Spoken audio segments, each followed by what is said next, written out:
medium onion and chop, 1 green chilli chopped, a few curry leaves as per availability, 2 cloves of garlic chopped, and an equal amount of ginger peeled and chopped as the garlic.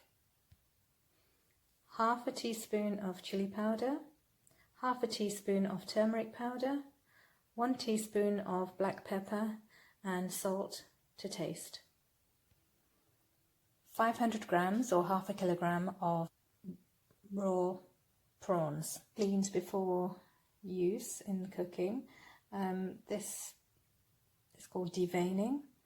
So there is a thin black thread that runs here along this inner curve and then on the tail portion, and I'll just go ahead and remove those and show you. Clean the prawns by, you can see where this thread is here on the tail portion. You just literally just pinch it, and as you pinch you can see that this black thread comes out. So that's cleaned from that portion, and then you've got this inside, and I usually just use my fingernail just to prise it out, and then there is a little groove along that line, and then that's it, and then just rinse under cold water.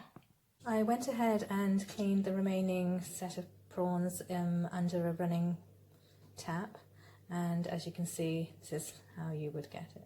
Now, these were originally frozen prawns which I defrosted, and generally when you buy them they have a groove along here where the vein has been removed mechanically before packing, but bear in mind that inside this inner curve there is also a vein that's or some sort of digestive tract that's remaining, which is what we actually try to remove.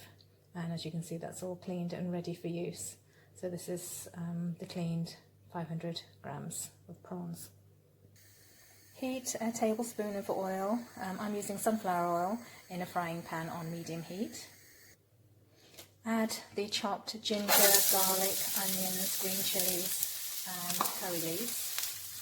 Stir fry on a medium heat until the onions start to turn golden.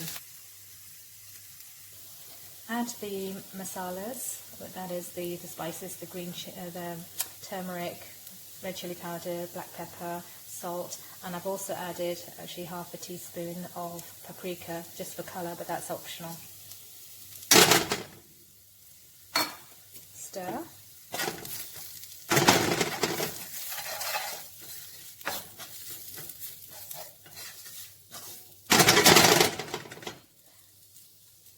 Add the cleaned prawns.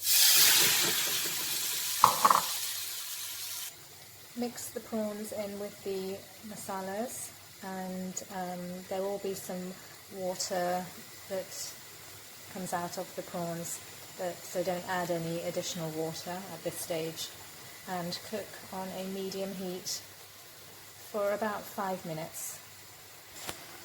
Stir every couple of minutes just to make sure that the sauce coats the prawns, and also check that the prawns are all lying in a single layer as much as possible so that they all cook evenly. After 5 minutes of cooking on a medium heat, the liquid has reduced quite substantially. I'm just going to keep stirring it and cook for another 5 minutes, and it's at this stage, if you wanted to make it more into a curry or more of a looser curry, then you can add possibly like a quarter of a cup of coconut milk or a half a cup of coconut milk, just to make more of a gravy to this dish. So it's quite versatile. I'm making a drier dish, so I'm not going to be adding any more water or any coconut milk. The prawns are now very nicely coated in the sauce. It's almost a roasted prawn dish. There is a slight moisture, but I don't want it to evaporate any further, so I'm going to put a lid on it and continue cooking for the remaining 3 minutes of the second 5. And I've also turned the heat setting down to the lowest on this hob. This is after 10 minutes total cooking time. I'm going to give it another 5 minutes on the lowest heat setting, and then the prawns will be cooked. After 15 minutes of total cooking time, this is the final product.